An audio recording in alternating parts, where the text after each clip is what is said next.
When you're talking to plants in regards to medicine, I know I've read in your books about that. Can you share just what plants have to say, or what the method of communication is about healing? Yeah, well, so this is one of the mysteries that you run into as an anthropologist when you work with indigenous Amazonian people, is that when you ask them how they know about the medicinal properties of plants, they say, well, knowledge about plants comes from the plants themselves. And what happens is that our ayahuasquero, tabaquero shamans take plant mixtures, and then in their visions, they communicate with the essences of different life forms, including plants, and that's where they get the information from. It took me about a decade just to actually be able to stand in front of that statement and take it at face value and try to scratch my head and think about it. What could it mean?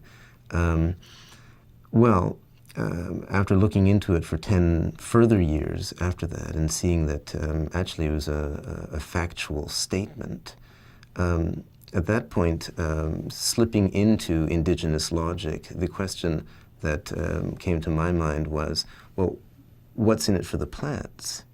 You know, okay, so plants are communicating to people and imparting all this information about healing and about how to live properly and so on. Why are they doing this, you know?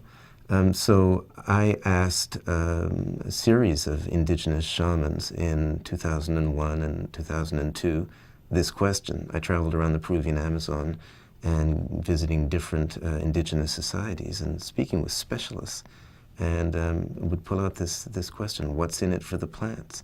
And oddly enough, the answer that these different people gave was the same, and it was, plants have been around a lot longer than we have, and they care for us like grandparents care for grandchildren.